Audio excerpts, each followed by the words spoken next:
Alors, on va reprendre là où on a laissé il y a une quinzaine de minutes. On va se donner à peu près une demi-heure, 35 minutes pour voir les avenues de solutions. On a dressé un peu l'état de la situation avant la pause.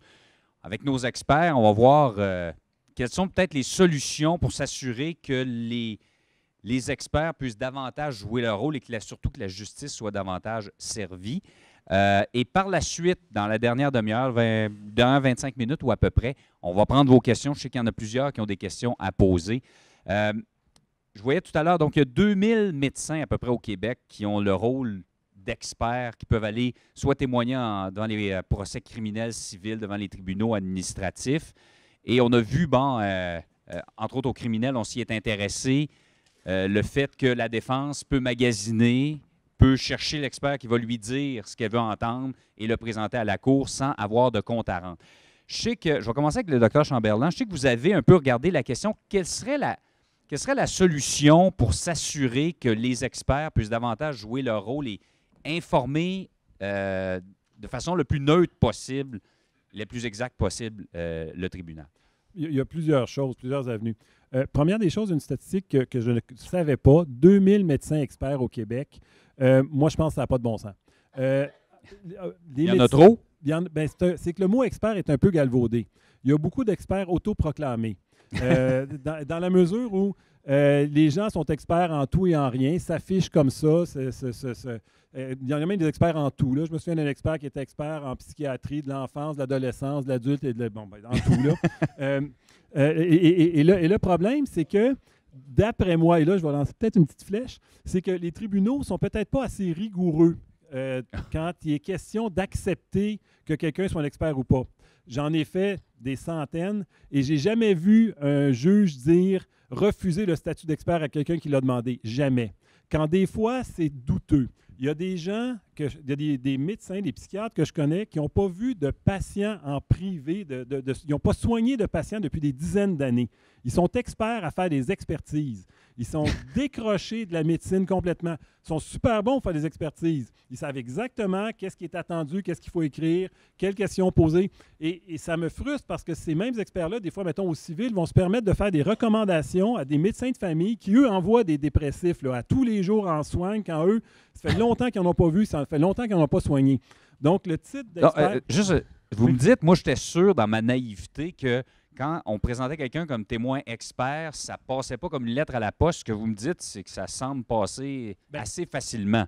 Bien, je ne dis pas assez facilement. Ce que je dis, c'est que la personne se présente et dit « Moi, j'ai été déclaré expert, mettons, 20 fois dans ma vie. » Donc, automatiquement, on lui accorde son statut d'expert. Okay. Il se présente comme quelqu'un qui fait des expertises depuis 20 ans. Donc, on se dit « Il fait des expertises, il doit être expert. » Mais si on creusait un petit peu, on se rendrait compte que cette personne-là ne fait plus de clinique, ne voit plus de patients depuis très longtemps. Il est expert, je le répète, à faire des expertises, point. Moi, un des meilleurs conseils que j'avais reçus de mon patron quand j'étais étudiant, c'était si tu veux faire des choses à côté, tu peux faire un peu d'administration, fais l'expertise, mais garde-toi toujours un pied dans la clinique. Continue à voir des patients, sinon tu vas être dépassé. Et ça, on le voit. On le voit même aux criminels, peut-être un peu moins aux civils, on le voit beaucoup, des pseudo-experts. Et souvent, moi, ce que je disais, tu as beau te qualifier d'expert quand tu veux, c'est la Cour en bout de ligne qui va te donner ton statut d'expert ou pas. C'est la Cour qui décide si tu es un expert. Et des fois, je trouve que c'est facile. Je n'ai jamais vu un être refusé. Jamais vu un. Moi, je vais vous dire, Dr Chamberlain, vous avez tellement raison. J'applaudis que vous fassiez cette sortie-là.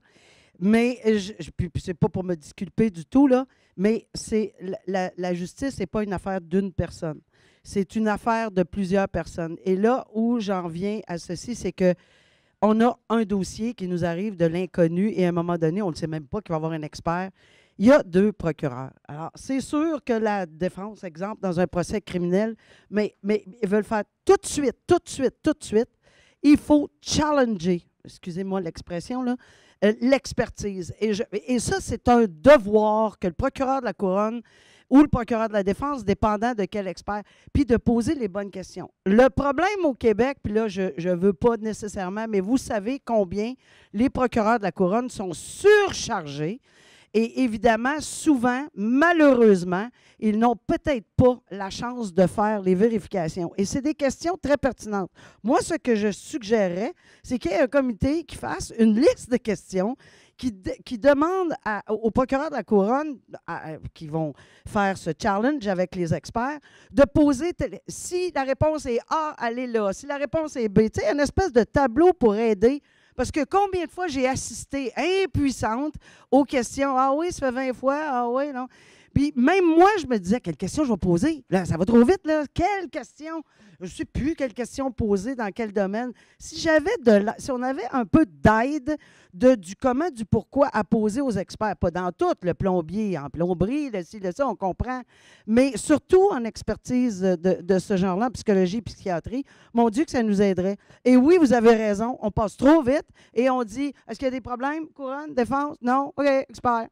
Mais expert, puis je vais vous dire en plus que j'ai déjà vu quelqu'un me dire, non, on s'objecte, pas expert en psychiatrie. Expert en psychiatrie, enfant, 1 an à 4 ans. Pas d'autre chose. Là, j'avais trouvé ça intéressant. Alors voilà, mais il faut qu'il y ait un challenge à quelque part, faut que quelqu'un nous l'explique. Parce que sinon, on fait quoi si on n'a pas une idée? Là? Quand on arrive là, on n'a pas la lumière du Saint-Esprit dans la soirée de notre nomination pour tout connaître. Là. Tu sais, on ne peut pas tout le savoir. Fait qu'on a vraiment beaucoup, beaucoup besoin d'aide des juristes. Peut-être pour ajouter une question bien simple, c'est justement savoir quand ces experts-là ont témoigné, pour qui ils ont témoigné puis dans quelle proportion. Là, ça va sortir que quelqu'un a témoigné uniquement pour la défense dans sa vie. Et là, à ce moment-là, déjà, il y a un petit biais. Ou si c'est des experts qui ont des écoles de pensée, qui ont fait leur maîtrise ou leur doctorat dans quelque chose, mais surtout, à un moment donné, quand on a un expert, ça a sorti à la fin. C'est un psychologue qui avait son doctorat en musicothérapie. C'est clair que tant qu'on ne le sait pas, on a l'impression qu'il est expert dans ce dossier-là, mais même en psychiatrie, il y a des écoles, il y a des gens qui ont des façons de penser, mais si on est de cette école-là, il faut que ça ressorte, puis il faut qu'on le sache. Je rajouterais, en tant que témoin de ce qui se passe à la cour, on voit certains glissements. Je me rappellerai d'un procès que je nommerai pas, mais il y a eu des experts qui ont été nommés, c'était la première fois. Il n'y a pas eu énormément de contestations parce que le témoignage n'était pas si crucial. Mais après, ce que je me dis, c'est que la personne est nommée experte une fois. Elle n'a pas forcément les compétences, elle ne dit pas quelque chose d'intéressant, mais ça, elle peut le mettre sur son CV. La prochaine fois qu'elle revient à la cour, est-ce qu'elle va dire « Bon, ben, j'ai déjà été nommée experte une fois, fait que je peux l'être une deuxième fois ». Fait dans ce cas-là, ce serait une erreur si j'ai été nommée experte la deuxième fois. Fait ça ouvre la porte à beaucoup d'essais. Et justement, ça rajoute une crédibilité de dire « j'ai été nommée experte une fois », mais si elle n'a pas été challengée par personne et qu'elle n'a pas dit grand-chose au final, est-ce que c'est réellement un expert? Ouais. Autrement dit, une fois que tu es dans la machine, tu t'es fait reconnaître expert, c'est comme un effet d'entraînement. C'est facile de devenir expert pour d'autres procès. Donc, il y a des failles de ce côté-là. Il faudrait davantage filtrer les gens qui sont reconnus comme experts. Je pense que c'est là le mot filtrer, c'est absolument vrai. Puis je suis contente d'entendre Michael là-dessus. Vous avez tellement raison. Une fois, parce que c'est la première chose que vous avez. Voulez-vous établir votre curriculum? Combien de fois? Des fois, une fois, on est frileux un peu. Mais quand ça fait 15 fois que c'est juste une fois, là, c'est rendu à 15. Et là, 15, ça commence à être solide, là, 15, 20 fois. Mais c'est toujours la même fois là, qui revient tout le temps. Alors, le filtre est super important. Excellente suggestion. J'en ai peut-être une autre aussi. J'étais toujours surpris quand on arrivait à la CSST qu'il y avait un expert qui était sur le banc pour aider le juge à poser des questions. Un expert qui était là, qui pouvait poser des questions aux témoins, qui pouvait donner son opinion, qui n'était pas là pour juger, mais qui était là pour aider le juge dans sa décision. Je me demandais toujours comment ça se fait qu'on a ça pour la CSST, puis des fois, c'était des dossiers vraiment, puis on n'a pas ça au criminel, que le juge, pour avoir accès à un expert qui, lui, pourrait suggérer ses questions, faire ces choses-là. Donc, comme un expert neutre. Tout à fait. Tout à fait. Il y a ça.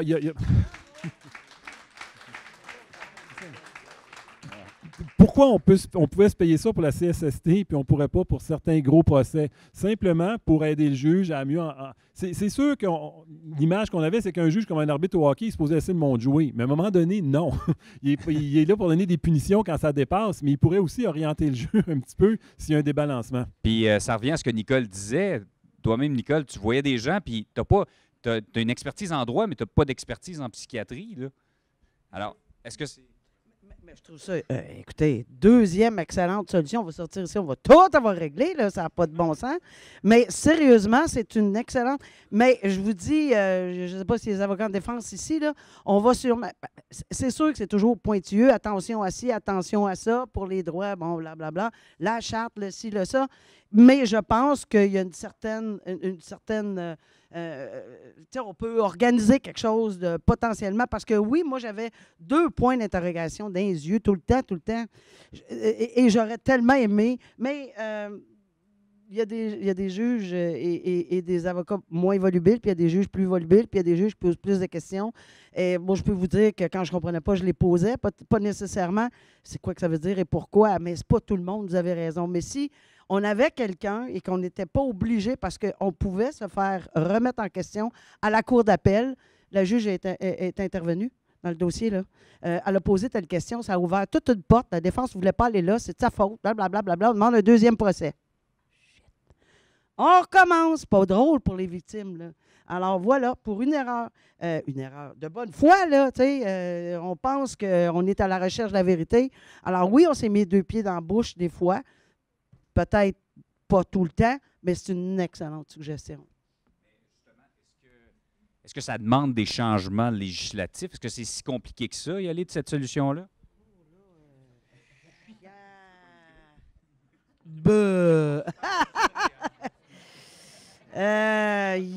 Je vous dirais juste rationnellement, là, j'ai-tu l'air mêlé, puis j'ai-tu l'air que je sais pas.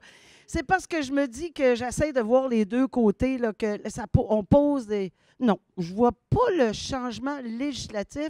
Peut-être en vertu de la loi de la preuve, il y aurait peut-être quelque chose que je ne vois pas. Essayez donc, je peux challenger-moi, là. Ah, voyez donc, là. Moi, je fais des accidents de travail, des accidents d'auto. Moi, je plaide régulièrement devant le tribunal administratif du travail et les médecins qui sont là, c'est des médecins assesseurs. Donc, c'est un beau principe, c'est une belle proposition, mais le problème, c'est qu'en réalité, ce qui se passe, c'est que les médecins assesseurs qui sont engagés ont un revenu ridicule. Donc, le tribunal a de la difficulté à trouver des médecins assesseurs qui veulent travailler là à temps plein. Et d'un autre côté, pour qu'un expert ait de la crédibilité, il faut qu'il fasse encore de la clinique.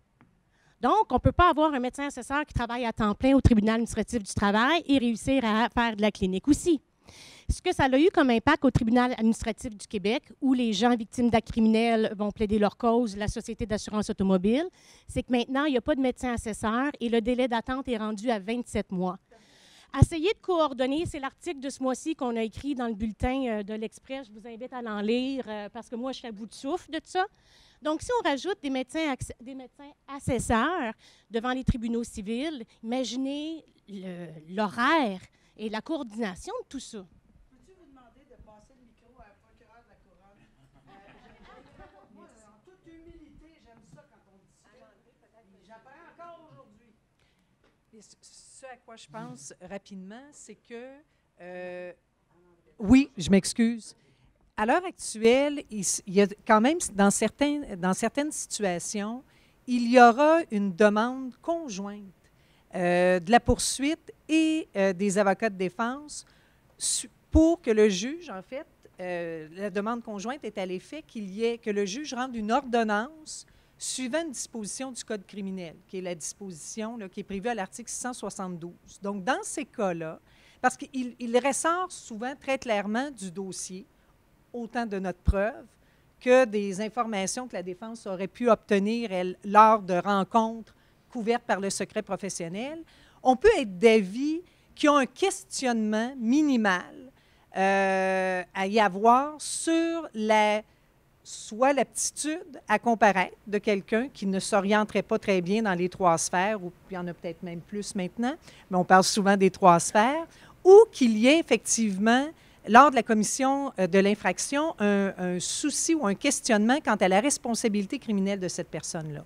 Donc, il est possible, et ne le voyez pas comme une convenance ou un aveu de la part de la poursuite qu'il y a nécessairement matière éventuellement à ce qu'on invoque en défense un article 16 ou une responsabilité diminuée. Mais on peut voir, et et on aura cet échange-là également avec l'enquêteur au dossier, on peut voir qu'il y a un questionnement possible. Et il y aura des échanges avec l'avocat de défense et on lui dira, écoute, plutôt que d'aller chercher de ton côté une expertise, et moi éventuellement en contre-preuve, d'aller chercher une contre-expertise, pourquoi ne pas demander à la Cour qu'une ordonnance soit rendue, suivant cette disposition-là du Code criminel qui existe, qu'il y ait une ordonnance pour qu'il y ait confection d'un rapport commun. Et en fait, c'est un rapport de la Cour. C'est la Cour qui rend une ordonnance pour qu'éventuellement un expert soit mandaté pour rédiger un expert qui permettra à la Cour de davantage s'orienter sur soit l'aptitude à comparaître, les 3 sphères, ou la responsabilité. À ce moment-là, on pourra, autant la défense que nous, ne pas être d'accord avec ce rapport-là et demander éventuellement est-ce qu'il y a un débat sur cette question. Et il y aura, ce qu'on voit dans les salles de cours, par la suite, des questions en interrogatoire et en contre-interrogatoire.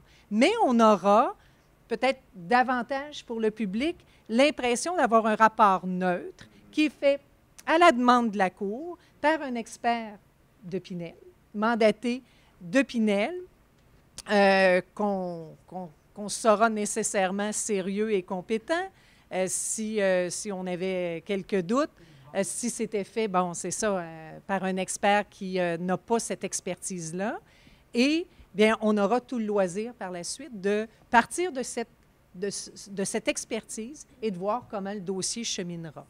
Fait que je vous dirais qu'on l'a vu dans des procès médiatisés, des dossiers d'homicide dernièrement, et c'est un travail qui nécessairement plaît peut-être davantage au public parce qu'on a l'impression qu'il n'y a qu'un seul expert. Ça ne veut pas dire que la défense n'aura pas, encore une fois, l'opportunité et avec toute la discrétion et l'évaluation qu'il fera du dossier, l'opportunité d'aller chercher une seconde expertise ou une troisième expertise dont on n'aura jamais accès ou auquel on n'aura jamais accès.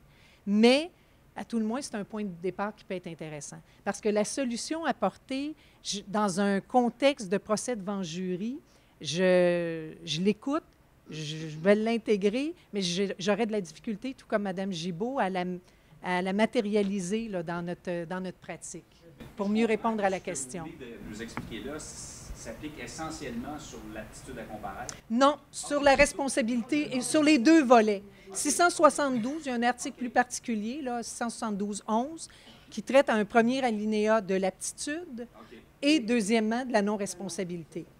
Donc, c'est un processus qui peut paraître, je pense, plus transparent. Mais on ne peut pas obliger l'avocat de défense à en faire une suggestion commune, mais on peut nous le soulever et dire à la Cour, bien, il y a quelque chose dans ce dossier-là de particulier. Bien, allons-y avec une expertise et on verra ce qu'il y en est. Et parfois, les familles vont nous dire, mais pourquoi tu conviens, Anne-André, ou un autre collègue procureur, tu conviens qu'il y a déjà un problème au niveau de la non-responsabilité? Non, j'ai un questionnement. Et comme vous l'indiquez tous deux tantôt, il y a, puis je pense que le panel s'entendra sur ce fait-là, il y a des dossiers dans lesquels, effectivement, cette défense-là doit être à tout le moins examinée. Et on verra par la suite à faire les débats assistés du Dr Chamberlain. OK. Très bon, merci beaucoup.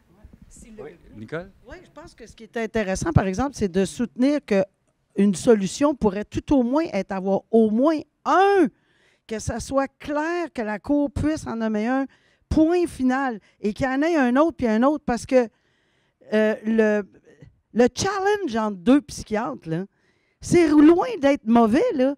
Au contraire, moi, je vous le dis, des secrets d'alcôve, là, quand on n'est pas certain d'une décision en arrière, là, dans nos corridors, là, pose des questions, là, puis que ça...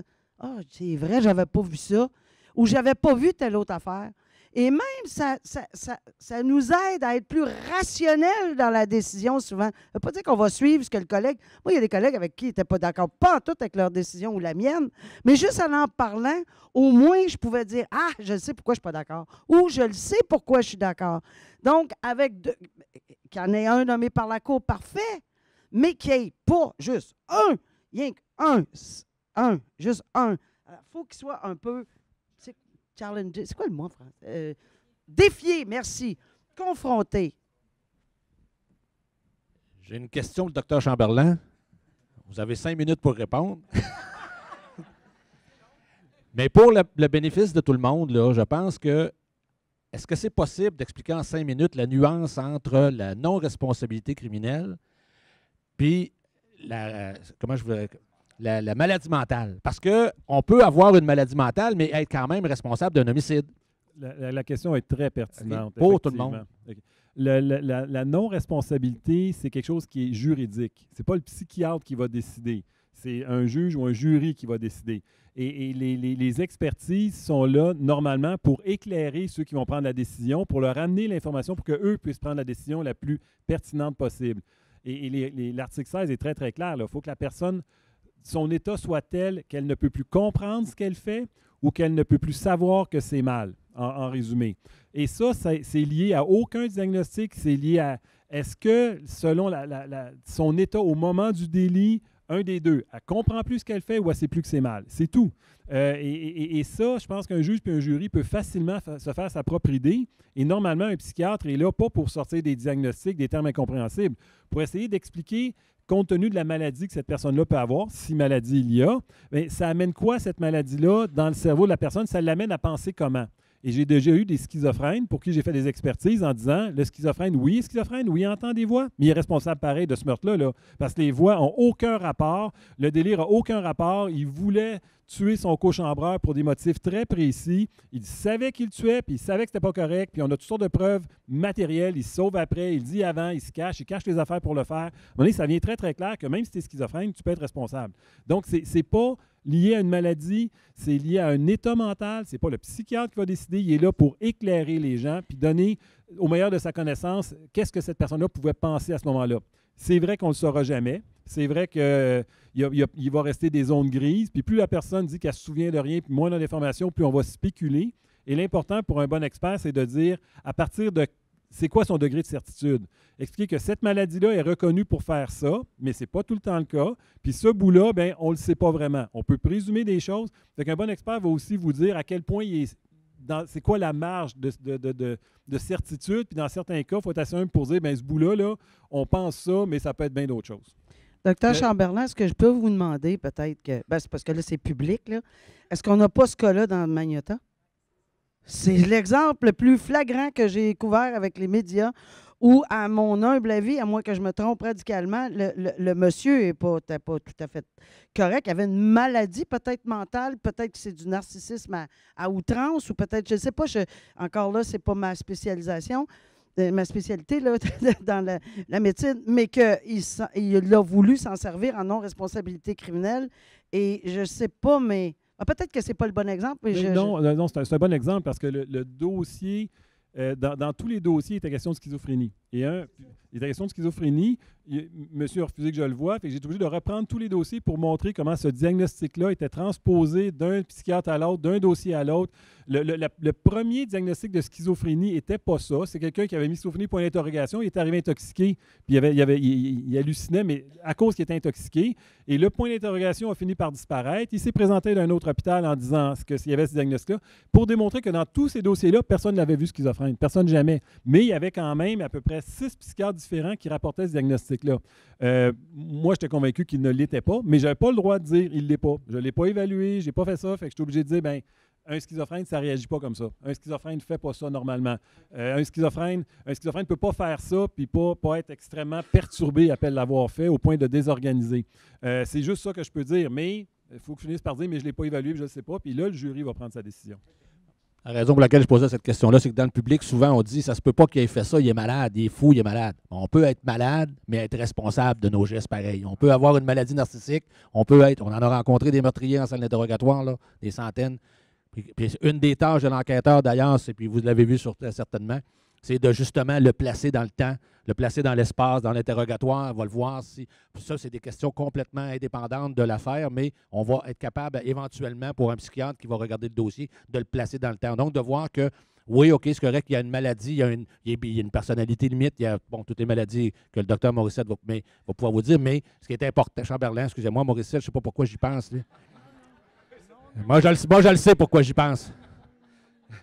Mais tout ça pour vous dire, moi, je le sais pourquoi j'y pense. Et je vous dis que, alors donc, c'est juste ça, c'est dans le public, c'est mal compris, ça, la mince ligne entre la responsabilité criminelle et la maladie mentale. Fait que, Pour revenir, ça revient vraiment au diagnostic de source dans le cas de Magnotta. Je ne pense pas que le premier psychiatre en 2000, au début des années 2000 se disait que ça va revenir 15 ans plus tard devant un procès, le point d'interrogation, puis ça disparaît. Fait que peut-être qu'il y a eu de la complaisance, ça va très vite, mais ça a compliqué les choses énormément. Si le premier psychiatre avait mis le point d'interrogation, le deuxième fait un diagnostic plus précis, on n'aurait pas perdu plusieurs jours d'audience justement à essayer de comprendre tout le processus qu'il y a là. En fait, ça revient vraiment au professionnalisme de tout le monde, mais à la source, sans se douter que ça pourrait se rendre jusqu'à un procès éventuellement plus d'une décennie plus tard.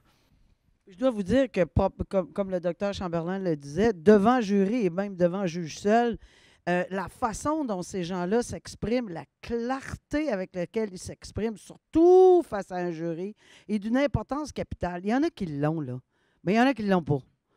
Il y en a qui ne l'ont pas. Là, ça complique les affaires comme ça n'a pas de bon sens. Puis en bout de ligne, c'est le jury, les membres qui sont le juge des faits. Alors, ils ont le droit de tasser l'expertise. Lui, je ne le retiens pas.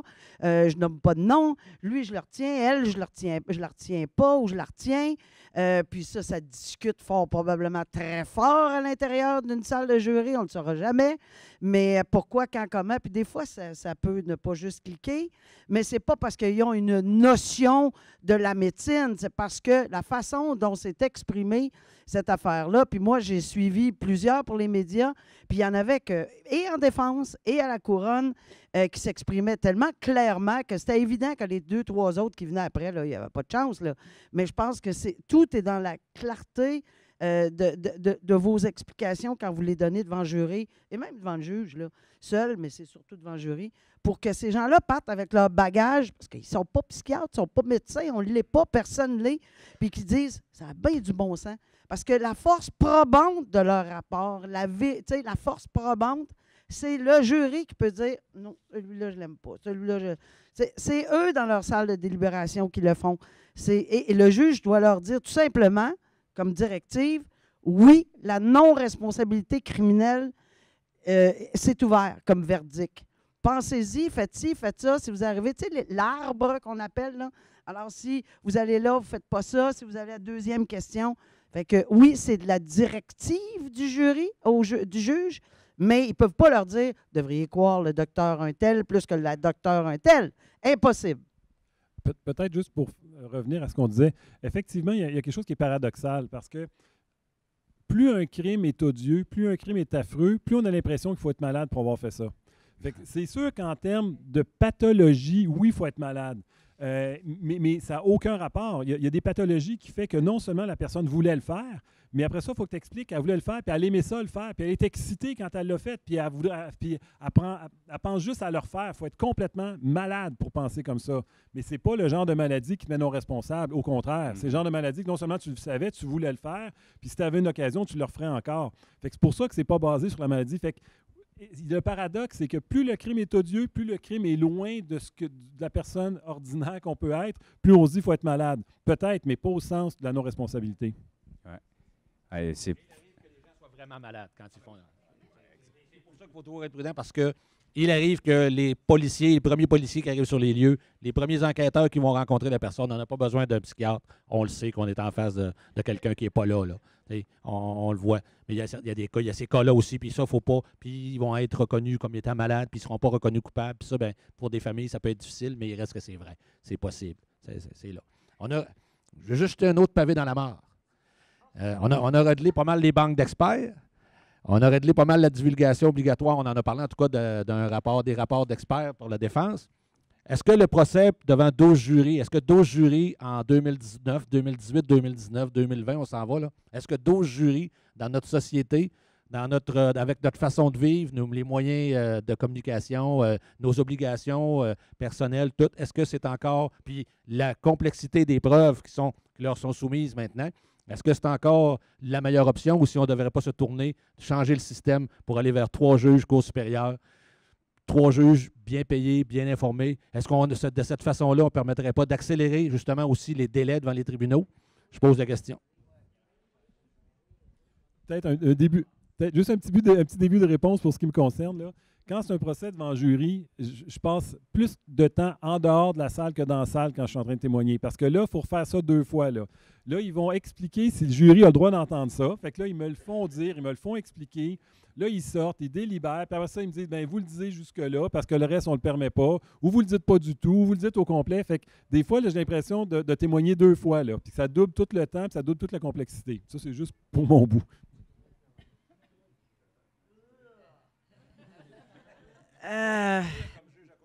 Non, ouf, never. Non, je regarde. Je dirais que au début, j'étais un petit peu, j'entends, là, j'écoute, j'apprends tellement, même encore aujourd'hui. Des fois, je me dis que même si on pense que c'est un système archaïque, c'est 12 personnes avec 12 bagages, 12 vies différentes, 12 qui, selon ce que je vois, devraient être bien dirigées par une personne responsable et qui sont, il ne faut pas diminuer la capacité de ces personnes-là à entendre des preuves et à se faire diriger. Et c'est nos pairs. Est-ce que j'aurais... C'est sûr qu'il y a des dossiers. On va-tu se comprendre, là? Est-ce que je le savais-tu comme avocat que je n'allais pas plaider un dossier d'agression sexuelle à outrance sur des jeunes enfants devant un jury, peut-être? On le sait, ça. On n'est pas fous. Comme je vous dis, c'est de l'évidence, mais est-ce que c'est totalement à rejeter ou à améliorer ce système-là? Je ne le sais pas. Peut-être que je suis vieux jeu, mais moi, je crois encore... Moi, je crois encore que peut-être qu'il y a des gens... que peut-être encore... Je sais que c'est difficile. OK, je vais vous passer la parole, mais je ne suis pas certaine que... Moi, je crois que ces gens-là sont en mesure de le faire, honnêtement, puis qu'ils font un travail sérieux. De plus en plus, ils font un travail sérieux. Peut-être que... Moi, j'ai pas de doute qu'ils font un travail sérieux. J'ai aucun doute parce que je les ai vus aller à de multiples reprises. Puis c'est vrai que les gens qui sont dans les jurys, là, ils travaillent fort, ils sont sérieux. Puis ils font vraiment des efforts pour arriver avec la bonne solution, la bonne réponse. Je l'ai vécu à des dizaines de reprises. La question est, présentement, là, de plus ça va, là, plus la preuve est complexe qui leur est soumise. Elle est complexe, donc leurs délibérations sont souvent très longues. Mais moi, c'est surtout de l'autre aspect, l'aspect humain de ce que l'on impose à ces 12 personnes-là, 12, 14 des fois, de ce que l'on leur impose dans leur vie personnelle, avec aujourd'hui nos obligations dans la société moderne, à la vitesse qu'elle va. Est-ce qu'on est encore capable de demander à 12 personnes, 14 des fois, de perdre 6, 8 semaines, 20 semaines? Dans certains cas, on a vu des procès fleuves. Là. Est-ce qu'on est encore, comme société... Qu'est-ce qu'on impose à ces gens-là? C'est là que je me dis, moi, est-ce qu'en 2018-2019, là, on n'est pas là pour que le gouvernement commence à se poser la question? Je pense que oui, moi. Je pense qu'il faut rappeler aussi que les jurés, ils sont intelligents et ils sont acceptés par tout le monde. Lors de la sélection, la couronne accepte ce juré-là, la défense aussi. Il y a 2 examinateurs aussi qui l'acceptent. Et eux-mêmes, s'ils ne veulent pas faire partie, ils peuvent faire des demandes d'exemption. Les gens qui acceptent de le faire, ils comprennent leurs responsabilités. Il y en a qui n'ont pas le choix d'accepter. Parce que les gens vont refuser. Il y en a qui n'ont pas. Il y a des gens qui sont là on s'engage dans un procès qui va durer 2 semaines. En tout cas, je pose la question. Peut-être que je suis à côté, mais moi, de l'expérience que j'ai vécue, j'ai vu des gens sortir de là très fatigués, voire séparés. J'ai vu des conséquences très lourdes sur des gens. Puis, voilà. Est-ce que ça serait plus court avec 3 juges? Je sais pas. Je ne suis pas certaine. Je vous dis que j'ai du questionnement comme juge, on en a, là. Puis s'il y en a 3, là, pas sûr, là. C'est pas pour rien qu'on en met des chiffres impairs, là, 3, 5, 7, 9. Ça argumente, là. C'est pas toujours des décisions faciles. Puis s'ils ne s'entendent pas, on fait quoi? 2 contre 1, Ça s'en va tout de suite à Cour suprême, on recommence, on ordonne un deuxième procès parce que c'est... Là, je vais vous dire que quand un verdict de non-culpabilité intervient ou de culpabilité, les challenges pour la couronne, le défi pour la couronne est souvent grandiose. On entend la phrase, c'est un verdict d'un jury, là, il va être à moins de points de droit fondamentaux. Les juges, eux autres, là, ils vont les donner les points de droit. Non, change pas d'idée. Non, change pas d'idée. Et ça peut peut-être retourner à case départ. Je ne sais pas. C'est un bon questionnement, mais je ne suis pas sûr que la solution est automatique. Il faudrait fouiller longtemps, là. Parce que là, il nous reste très peu de temps. C'est super intéressant. Je voulais juste qu'on termine sur les experts parce que je veux prendre quelques questions, puis il est comme moins quart. Rapidement, il y a été question, voilà, vous avez parlé de quelqu'un de neutre qui pourrait informer le juge, conseiller. C'est une bonne idée. On a parlé d'un pool d'experts qui pourrait être reconnu, qui pourrait être parmi lesquels on pourrait piger. Est-ce que c'est une solution qui vous apparaît envisageable, celle-là? C'est une solution délicate, je pense, s'il n'y a que ça. Parce que si on ne peut pas pointer les erreurs, même de bonne foi, les experts, même les mieux intentionnés, peuvent faire des erreurs, avoir oublié de tenir compte d'une information, oublier quelque chose. Et s'il n'y a pas quelqu'un qui peut au moins reviser ça pour souligner les erreurs, je pense que c'est un danger. Fait que oui, on pourrait l'avoir. Il y a des pays qui l'ont. Théoriquement, c'est très beau, mais comme en France, ils l'ont. Et là, c'est toute la question, qui est nommé là-dessus, sur quels critères, comment. Une fois qu'on est nommé là-dessus puis qu'on sait que notre position ne sera pas revisée. On ne travaille pas de la même façon quand on sait qu'il y a un bon expert de l'autre côté qui va relire tout ce qu'on écrit, qui va chercher les poux, puis qui va... moi, je Donc, pense, la contradiction entre les deux côtés sert jusqu'à un certain point. Et je pense que dans des procès, il y a certains procès où j'ai peut-être été aussi, sinon plus utile, à suggérer des questions pour démontrer que l'autre côté, ça n'avait pas de sens, peut-être plus que l'apport que mon rapport a amené. OK. Est-ce qu'il y en a d'autres qui ont des solutions là-dessus? Ben, est-ce qu'on passe tout de suite aux questions? Est-ce qu'il y a des gens qui ont des questions à adresser à notre panel? Ma question. Oui, excusez-moi, j'ai perdu ma voix. Ma question est pour M. Brochu. Le dernier élément là, que vous venez justement de mentionner par rapport au jury, où vous dites que, si j'ai bien compris, là, est-ce que ce serait une bonne idée peut-être de réduire le temps que les jurés pourraient être présents en fin de compte durant un procès, c'est ça? C'était ça? Ah, c'était pas ça. Non, ce que je dis, c'est que moi, de ce que j'ai vu comme pour ce qu'on impose aux gens dans ces procès-là, c'est souvent, on l'a vu, là, on est rendu avec des procès qui durent pendant plusieurs semaines. Parce que ça ne fait pas 50 ans qu'on a des procès qui durent 8-10 semaines. Là. Des procès fleuves. Là. Alors donc, on est rendu... Puis après ça, la complexité de la preuve dans certains autres, dont les experts, que ce soit en balistique, dans le juge à Québec, dans le juge de Lille à Québec, le combat entre les deux experts en balistique, tout ça, on impose des choses au jury que peut-être qu'on devrait avoir 3 érudits, 3 personnes bien informées. C'est juste ce que je dis. Donc, c'est un aspect. L'aspect de la complexité de la preuve, la longueur des procès, mais la longueur des procès, c'est parce que ce qu'on impose à ces gens-là, à ces familles-là, je trouve qu'en 2018, on pourrait peut-être commencer à y penser. Ça n'a peut-être plus de bon sens. Alors, je comprends bien ce que vous dites. Je comprends qu'on essaierait peut-être de trouver des solutions pour le jury, mais est-ce que ça serait peut-être pas aussi une bonne idée de trouver une solution pour les proches des victimes? Parce que ce que les jurys vivent en tant que lourdeur, impact et traumatisme, nous aussi, on le subit lorsqu'on est présent à un procès et à l'enquête préliminaire. C'est sûr que ça va de soi, sauf que, à quelque part, nous, on n'a personne vraiment pour nous aider là-dedans. Et la lourdeur est la même pour nous. Vous comprenez ce que je veux dire? Et je pense que le fait que les jurés, oui, peut-être c'est lourd pour eux, mais ça leur permet aussi de comprendre l'impact que ça a aussi sur les familles et la gravité aussi du geste qui a été posé. Et ça, à quelque part, pour nous, c'est important que ces gens-là le comprennent, étant donné que c'est eux qui vont porter, à quelque part, la sentence. On est d'accord là-dessus? Voilà, c'est ça. Alors, pardon, qui vont déclarer la personne coupable, mais leur opinion a un gros impact, sinon décisif. Je suis là-dedans. Là. Je sais. Nos enquêteurs auxquels vote la personne, c'est une de leurs tâches, c'est de s'assurer de suivre les familles. des fois avec on boîte, là, ben, au crime, je parle des crimes contre la personne de la SQ, j'embarque personne d'autre là-dedans. Absolument, Mais, oui. alors donc, c'est parce qu'on a un bureau, vous le savez, qui s'occupe de suivre les familles. Là. À la Sûreté du Québec, il y a un bureau qui ne fait que ça, suivre les familles. OK. Alors, donc, on est très conscient de ça.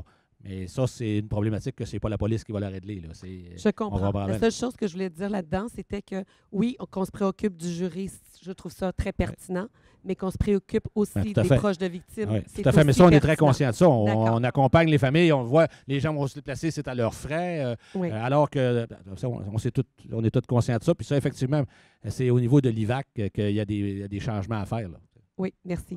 Il y a beaucoup de changements à faire à ce niveau-là, C'est mais pour je ça pense que qu'il y a je aussi mentionne ça. la CAVAC, le ci, le ça. Je ne sais pas, mais je pense que. Puis, quand je dis ça va de soi, là, c'est pas banal. C'est parce que c'est primordial. C'est pas juste ça va de soi, c'est primordial. C'est impensable de passer à travers. Alors, pour moi, là, je pensais que ces choses, ça devrait. Moi, j'entends des histoires comme. Et dernièrement, là, où on est obligé d'aller à l'hôtel ou aller au palais de justice avec des boîtes à lunch, là, ça n'a pas de sens. Alors, oui, ça va de soi, mais ça va plus que de soi. C'est absolument essentiel. Et vous avez raison. Merci. Oui, une chose que je remarque comme journaliste judiciaire, lorsque j'ai voulu avoir des statistiques pour le livre, par exemple, à savoir, OK, on parle toujours des combats entre experts. Est-ce qu'ils sont si nombreux que ça? Je ne crois pas, mais il n'y a aucune statistique, ni du côté du ministère de la Justice, ni du côté de l'Association des psychiatres, pour pouvoir nous dresser un tableau numérique, là. De dire, écoutez, oui, ça arrive des combats de titans, mais peut-être dans 5 des cas, dans 2 des cas, dans 40 des cas. Et si justement, comme M. Brochu le disait, il y a une augmentation, ben, c'est d'autant plus important maintenant, je pense, de se battre pour avoir des statistiques complètes et que ces statistiques-là, effectivement, puissent peut-être faire en sorte qu'on sache combien d'experts ont été aussi approchés avant d'en choisir un. Et peut-être que pour avoir n'importe quelle piste de solution, je pense qu'au tout début, il faudrait vraiment avoir un tableau qui soit bien brossé de la situation. La deuxième chose que je voulais savoir aussi, tout à l'heure, la juge Gibault nous disait que dans certains cas, on ne peut pas vraiment divulguer de choses, et vous étiez, M. Brochu, vous êtes arrivé dans ce sens-là, qu'on ne peut pas vraiment divulguer de choses, par exemple, sur une personne qui vient témoigner en cours. Moi, je me pose la question, combien de temps ça va encore durer, pour combien de temps notre système de loi va pouvoir se baser là-dessus, étant donné qu'aujourd'hui, avec Internet, j'ai juste à googler le nom d'une personne pour avoir de l'information incroyable, ne serait-ce qu'un dossier de presse. Je peux aller chercher le plumitif à la maison pour 15 $. Alors, je ne suis pas certaine que ce principe de loi-là va encore être solide d'ici 5-10 ans. Ça, c'est la question qu'on se pose beaucoup en tant que médias, où justement les procès devant jury, on ne peut pas rapporter ce qui est dit hors jury, mais quand ça fait 2 ans qu'on attend le procès et qu'on a écrit ad nauseam dessus, c'est, à part faire confiance, les juges le rappellent souvent au jury, mais est-ce qu'ils le font réellement? On ne le sait pas, mais pour revenir aux statistiques, c'est vrai qu'il y a peu de statistiques, puis même la magistrature le reconnaît souvent, ils n'avaient pas de service de statistiques jusqu'à très récemment. Mais en même temps, chaque cas est un cas d'espèce. En fait, c'est ça. Est-ce qu'on peut faire des généralités quand chaque cas est différent? Ça rajoute une difficulté. Et aussi, juste pour revenir sur le suivi des victimes, je pense que c'est une responsabilité vraiment partagée. Les policiers sont là, les procureurs à la couronne sont là, sont très empathiques. Ils accompagnent, ils expliquent le processus. Et même les médias, on a une responsabilité quand on écrit nos articles parce qu'on est conscient que ça peut être douloureux pour les familles de lire ça. Est-ce qu'on fait toujours bien notre job? Probablement pas, mais il faut qu'on y pense tous de façon collective. Bien, je pense qu'une des choses, justement, on parle des combats d'experts depuis le début, mais on n'est pas parti à la source, à savoir qu'est-ce qui arrive. Qui demande un expert au début? Est-ce que d'habitude, cet expert-là, l'expertise va être acceptée par les deux? Et j'aimerais peut-être que cet après-midi, Dr Chamberlain puisse en parler un peu plus, parce que là, on prend pour acquis qu'on comprend le système dans son entièreté, et je pense qu'il faudrait peut-être l'expliquer un peu mieux. Moi, je vais juste répondre une seconde à madame pour les lacunes d'aller chercher sur Internet. C'est une lacune. Michael vient de le dire. C'est quelque chose qu'on on peut pas faire. On peut pas mettre des caméras dans leur maison et on ne peut pas les séquestrer 6 mois. Là, ça n'a pas de bon sens. Là. Alors, ou 8 mois ou 12 mois. Alors oui, peut-être que ça, c'est un questionnement. Mais c'est sûr que, tu sais, il y a peut-être des lacunes, là, peut-être qui arrivent avec des préjugés. Ils le savent, on ne le sait pas, on ne le saura jamais. Et peut-être qu'il y a des batailles d'experts. Tu sais, alors, la balance, ça peut pas aller d'un côté comme il faut, comme de l'autre. Oui, moi, c'est mon 2e procès. Ça vient de se terminer dernièrement par un verdict de culpabilité. Sur magasinage et le magasinage d'experts, j'ai remarqué aussi qu'il y avait même des psychologues qui faisaient venir. Mais quand c'est pour cause de violence conjugale, qu'il y a un décès, suite à un décès pour cause de violence conjugale ou de rupture, et que l'assassin fait une victime, est-ce que c'est vraiment nécessaire, tout ça, lorsque c'est la cause, c'est le mobile, est-ce qu'on doit aller si loin que ça et si longtemps, 8 semaines, pour débattre de certains sujets, que pour moi, ce n'est pas nécessaire, quand le mobile est déjà là et que les faits sont déjà là. Je crois que c'est une perte de temps pour les victimes, les familles, les jurys, parce qu'on est tous démolis, puis ça va prendre des années avant de se construire. Et je ne suis pas la seule, et même les membres du jury, il y en a qui sont traumatisés et qui vont avoir eux aussi des psychologues et des psychiatres. J'aimerais savoir si c'est vraiment nécessaire, qu'on va si loin que ça, et est-ce qu'on peut trouver des solutions pour que ça puisse être évité et qu'on va aussi loin, vu qu'on en parle à tous les jours de la violence conjugale et des meurtres presque à tous les jours maintenant. Oui, c'est ça. Je pense que Jean-François vient de le dire, c'est la notion de défense quand même.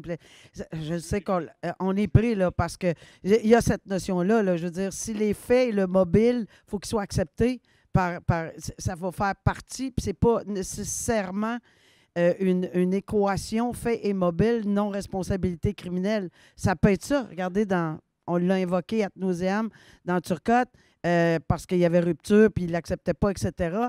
Puis il a quand même plaidé la non-responsabilité criminelle. Regarde, mais c'est ça. Je sais que ça doit être d'une lourdeur. Ben non, je ne le sais pas. On ne le sait pas. On peut bien dire on le sait, mais c'est pas vrai qu'on le sait. Alors, pour avoir passé par là, mais c'est quand même un sujet qu'il faut qu'il soit. On ne peut pas juste dire tu l'as fait, tu es coupable, d'attitude, va-t'en dedans ou on te pend. Là. Ça existait, mais ça n'existe plus. Là. Juste un 15 secondes sur ça. J'ai déjà vu quand même des procès qui s'étiraient simplement pour être sûr de boucher tous les trous pour éviter que la cause aille en appel. Et des fois, ça peut prendre du temps. Fait que c'est peut-être mieux de prendre le temps de le faire comme il faut, même si c'est fastidieux, puis même si c'est lourd, pour essayer de couper l'herbe sous le pied des appels. Il y a des journées qui sont prolongées pour ça. J'ai une question. Juste, puis on s'entend, comment je peux dire ça? Quelqu'un qui fait un crime si horrible que ça, il n'a pas toute sa tête. Point. On ne tue pas quelqu'un si on est sain d'esprit, en partant. Il y a une partie de la question, pour moi, c'est un non-sens, je suis très honnêtement. Mais si on parle de la responsabilité criminelle, si on les enfermait pour 25 ans dans un institut comme Pinel, parce qu'on s'entend, la psychiatrie, avec tout mon respect, c'est pas en séance pure. C'est pas comme on est guéri que quelqu'un d'un cancer. On ne peut jamais dire que quelqu'un est guéri à 100%. Si on mettait la personne en dedans pour 25 ans qui était jugée non criminellement responsable, est-ce que ça n'évitera pas l'abus du système? Parce qu'ils font ça pour sauver du 25 ans. Que ce soit premier degré ou deuxième degré, c'est 25 ans. C'est pour ça qu'ils s'en servent, c'est souvent. Ben oui, excuse, Avi, tu as raison. Mais au moins qu'il soit à Pinel un exemple parce que quelqu'un qui est accusé est éligible à la libération conditionnelle après 25 ans. Premier, mettons 10 pour un deuxième. Je vais jouer l'avocat de diable. Est-ce qu'on ne pourrait pas au moins enfermer quelqu'un dans un institut, pas dans une prison, pour la même affaire? Je vous répondrai par les propos qu'une famille m'a déjà dit. C'est quelqu'un qui avait tué sa mère, qui avait des frères et sœurs. Et quand je recevais la famille, une des sœurs me disait, « C'est pas mon frère qui a tué ma mère. Mon frère, je l'ai connu. Il était fin, il était gentil, il aimait ma mère. On a vu la maladie s'emparer de lui. On l'a vu détruire sa vie. Puis là, ma mère est morte à cause de ça. C'est pas mon frère qui l'a tué, c'est la maladie qu'il avait. Et cette maladie-là nous a privés de notre mère. Et le message, c'était, pouvez-vous essayer que cette maladie-là ne nous prive pas de notre frère aussi? C'est la propre famille qui nous disait ça. C'est simplement pour vous montrer que on ne peut pas punir quelqu'un qui est déjà un peu puni. Cette maladie-là, souvent, il ne l'a pas cherché, il ne l'a pas souhaité, il va vivre avec, il va faire du dégât. Et quand on va le traiter et qu'il va revenir dans la réalité, dans certains cas, ce qu'il faut empêcher, c'est qu'il se suicide quand il prenne conscience de ce qu'il a fait, puis de la culpabilité qu'il porte, puis de la honte qu'il porte. Fait que c'est sûr que punir quelqu'un en étirant une punition, ici, je ne pense pas que la société serait servie pour plusieurs raisons. J'ai des patients qui ont commis des crimes graves, qui sont dans la société, qui sont des bons citoyens, puis qui essaient un peu de redonner quelque chose, puis qui portent ça, le fardeau qu'ils ont fait, qui en sont bien conscients. Il y en a qui sont là très longtemps, qui vont rester à Pinel, puis il y en a qui vont rester à Pinel 25 ans. Il y en a qui sont partis pour ça, puis il y en a que ça fait plus longtemps que ça, parce qu'ils demeurent dangereux. On a qu'on s'aperçoit qu'une fois la maladie traitée, fondamentalement, ils sont dangereux. C'est une chance pour eux d'avoir été déclarés non responsables et d'être à Pinel, parce que, de par leur personnalité, ils auraient très bien pu faire ça aussi. On va les garder, ceux-là. Mais de dire que systématiquement, on les garderait pour 25 ans, je pense que la société se priverait de citoyens qui veulent essayer de se réchapper. Et je ne pense pas que ça enverrait nécessairement un message aux autres pour empêcher et surtout, en aucun temps, ça aurait pu prévenir ce crime-là qui est arrivé. Donc, dès que quelqu'un, pour nous, continue à être dangereux, je suis le premier à dire que cette personne-là continue à être dangereuse, qu'elle a besoin de rester à Pinel, qu'elle a besoin d'être surveillée. Mais à partir du moment où cette dangerosité n'est plus là, je pense qu'il y en a qui méritent leur chance quand même. Merci.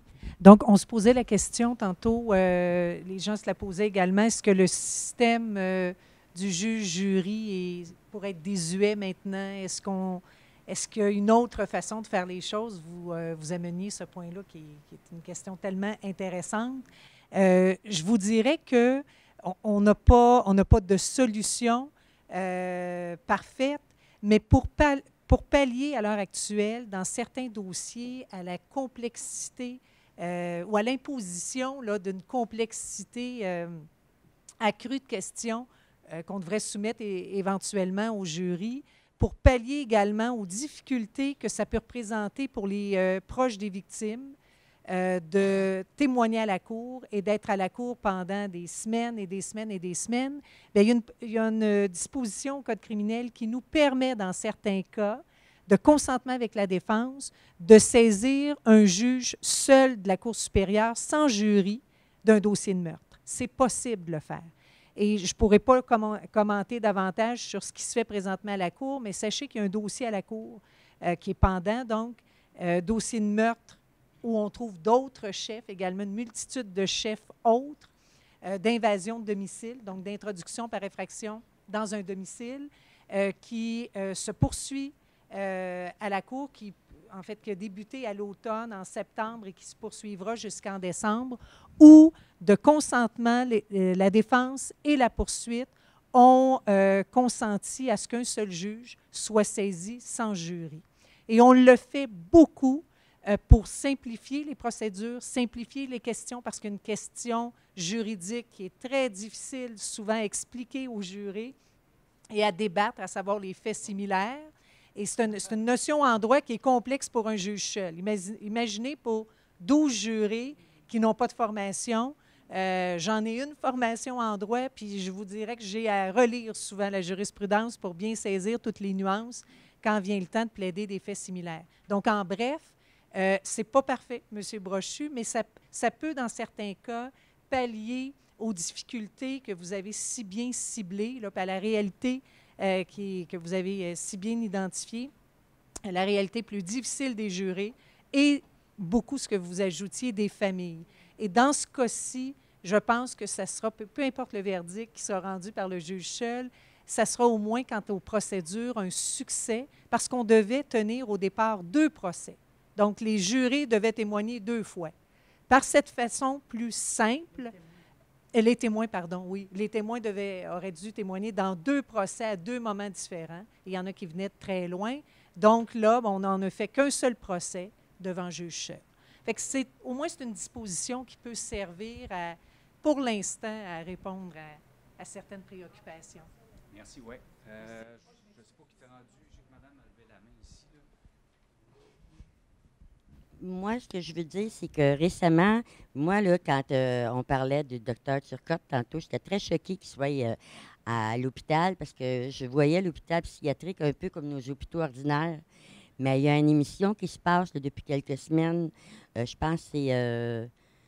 en tout cas, moi, c'est 6-3-1, là, où on nous montre Pinel, puis ça ressemble vraiment à une prison. Là, je suis plus d'accord que si on les garde longtemps là, OK, parce que pour moi, c'est comme une prison, mais si ça avait été un hôpital comme nos hôpitaux ordinaires, là, j'étais très en colère qu'ils les mettent à l'hôpital. Mais maintenant que je sais qu'il y a des cellules puis tout, ça m'a mis la paix avec ça. C'est juste ça que je voulais dire.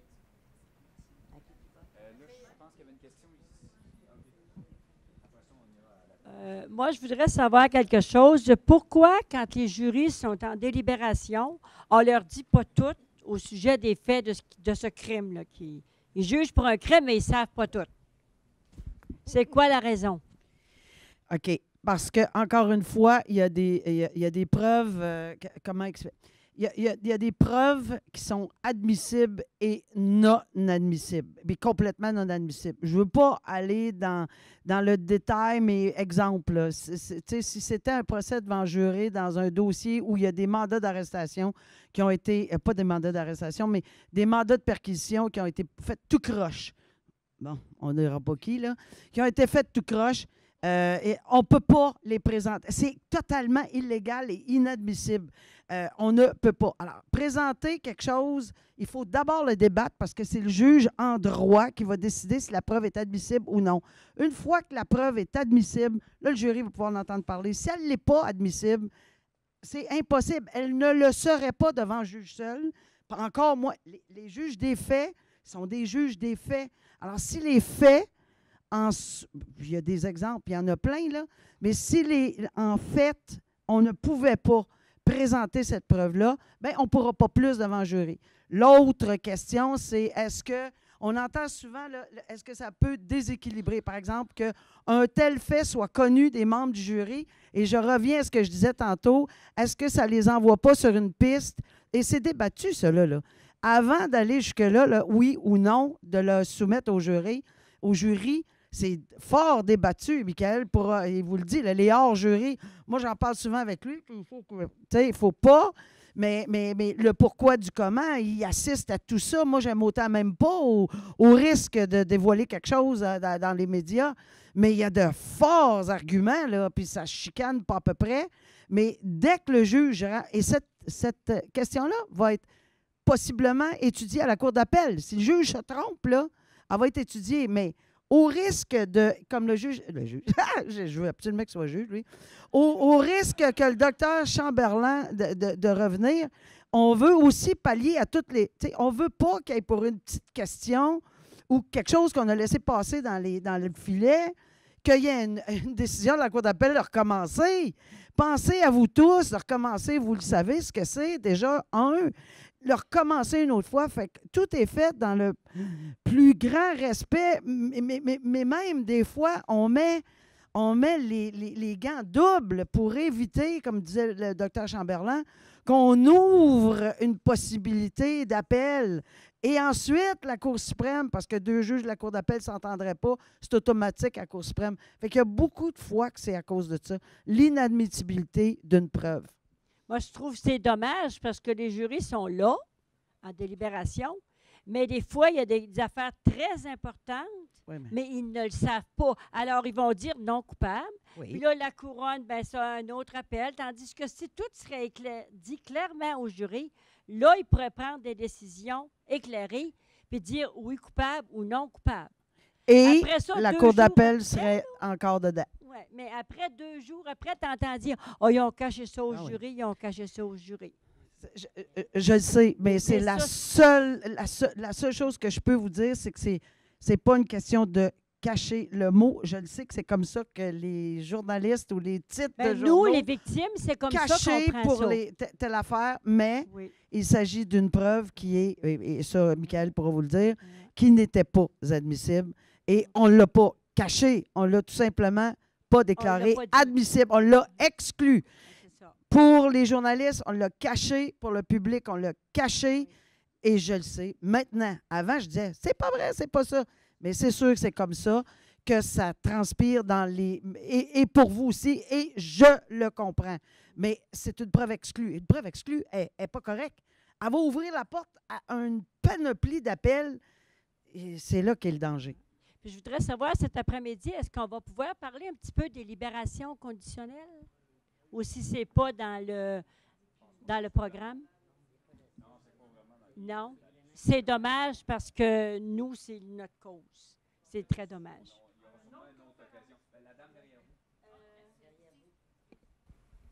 Oui, bonjour. Moi, j'ai eu à avoir 2 procès pour le meurtre de mon mari. Le premier procès a été déclaré coupable à 18 ans de prison à vie, sans possibilité de libération avant 18 ans. Et l'autre, c'était pour aussi le déclarer délinquant dangereux. À ce moment-là, en 1997, c'était un des seuls qui a été déclaré délinquant dangereux après un crime non sexuel, en tout cas quelque chose comme ça.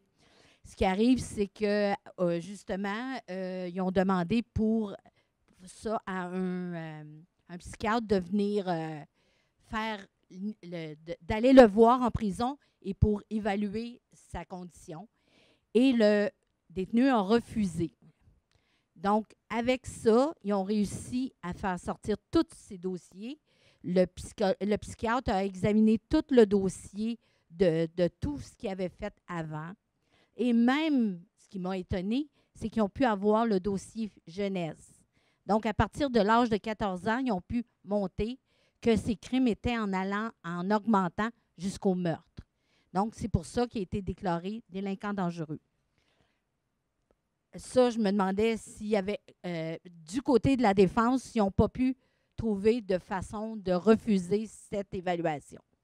Par contre, ça n'a pas rapport aux libérations conditionnelles, mais maintenant, ou en tout cas j'en entends plus parler, c'est qu'on peut avoir une demande de réduire le temps en prison en faisant une nouvelle demande pour un genre de procès qui aura lieu avec, je pense, ces 3 juges.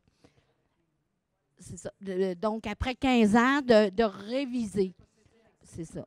Oui, c'est ça. Ça existe encore. C'est ça. C'est ça. Donc, à ce moment-là, est-ce qu'ils peuvent se servir de choses qui s'est passées, qu'il n'y a pas eu d'appel sur des choses qui s'est passées dans les 2 procès pour arriver à faire une réduction du temps en prison? C'est ma question, puis c'est une des choses au niveau de...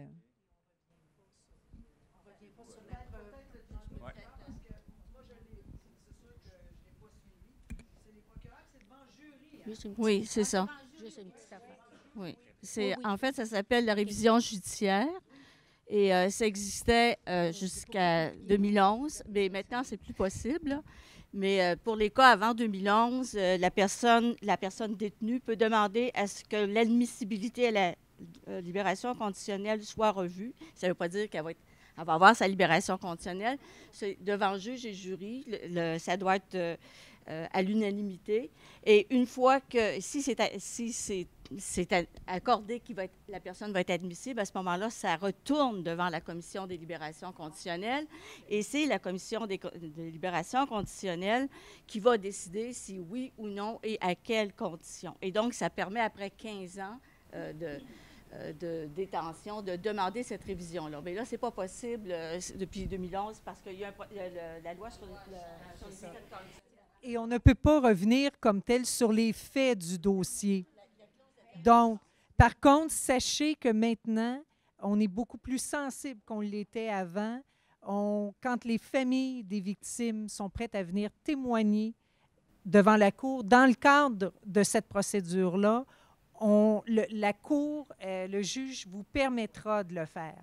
Donc, mais vous ne pouvez pas, et on ne fait pas entendre de nouveaux témoins sur les faits. On ne discute à ce moment-là, il y a un échange que sur la vie de cette personne-là condamnée durant les dernières années, les progrès ou l'absence de progrès qu'ils ont fait, etc. C'est juste que, c'est qu'on demande des policiers, c'est pas mon cas à moi, mais c'est le cas d'un autre, de la même façon. On demandé, il y a des policiers qui sont allés rencontrer la famille de la victime et ils vont l'accompagner avec Cadac à aller là. Donc, la victime, elle a décidé, c'est pas une décision, elle est comme obligée, alors, ils vont encore reparler de plein de choses qui s'est passé dans le monde. Juste dire qu'on doit une déclaration. Juste dire que vous avez le droit, comme victime, comme famille, là, à faire une déclaration à cette étape-là. Madame, rapidement. Oui, moi, c'est on n'a même plus le temps de prendre des questions. C'est même pas une question. C'est juste comme une révélation. Pourquoi qu'on complique toutes les choses de même? Tu sais, t'as posé un geste, ben subis les conséquences de ton geste. Point final. Ça finit là.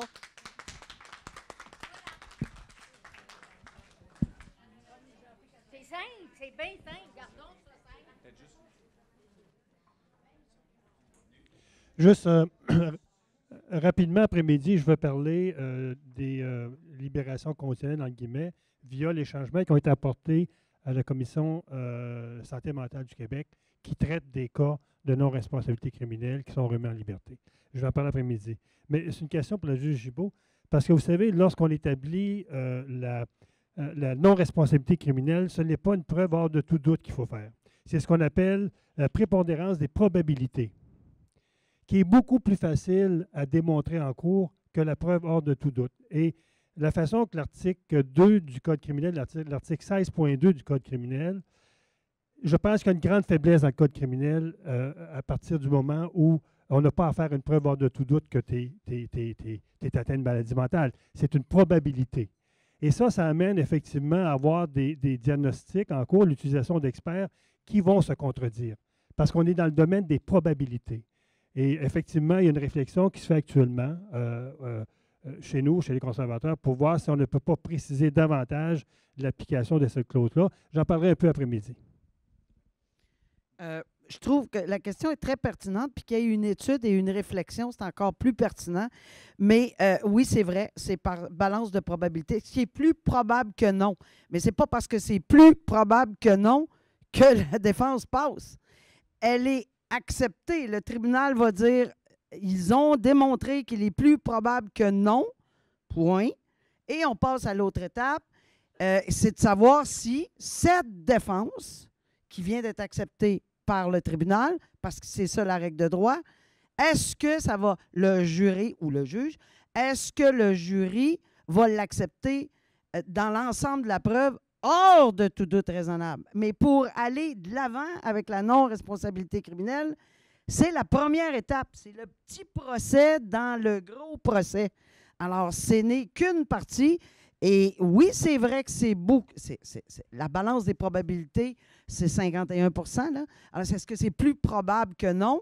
Ce que vous dites, c'est que c'est plus facile. Mais hors de tout doute raisonnable, en psychiatrie, je ne sais pas. Peut-être que le docteur Chamberlain pourra nous aider. Mais comment on pourrait en venir à dire que ça rentre dans le barème des maladies la maladie pourrait potentiellement en arriver à ça. C'est hors de tout doute raisonnable. Moi, je ne sais pas, là, mais j'ai rarement entendu un psychiatre nous dire que cette maladie-là, entre les deux oreilles, c'est hors de tout doute raisonnable, puis ça peut ou ça ne peut pas faire ça. Je le répète, ce n'est pas une question de maladie. C'est une question de savoir si la personne comprenait que ce qu'elle faisait est mal. Et si la personne, et ça, on ne pourra jamais le savoir, c'est sûr, là, on n'est pas dans la tête de la personne. Mais je peux vous assurer qu'il y a des gens qui ont commis des crimes puis qu'ils ne savaient vraiment pas qu'ils étaient en train de commettre un crime, qui ne savaient vraiment pas que c'était mal. La maladie avait tellement d'emprise sur eux qu'ils n'en avaient aucune idée. Fait qu'à ce moment-là, on peut bien punir ces gens-là autant qu'on veut, ça ne préviendra jamais rien. C'est juste ça que je veux dire. Là, j'ai complètement perdu le contrôle du temps. Je veux juste, dernière question, madame, là, parce que 30 secondes. OK, une information. Moi, je viens de terminer, ça fait à peu près 1 an et demi comme enquêteur au service de police de la Ville de Montréal. Quand on a dit tout tantôt la CAVAC et l'IVAC, à Montréal, ils sont dans les centres d'enquête. Ils sont présents à côté des enquêteurs. Je ne sais pas si c'est dans tous les corps de police, mais vous avez, je ne dis pas le choix, vous avez l'obligation en quelque part de le demander à l'enquêteur. On est formé à l'Institut de police du Québec pour vous donner les meilleurs outils, références possibles pour la victime. Notre priorité, c'est la victime. Puis il y a des bureaux, des représentants qui vont prendre le dossier de plainte puis qui vont l'amener directement aux représentants du CAVAC. C'est là, ça existe. Il faut juste savoir que ça existe.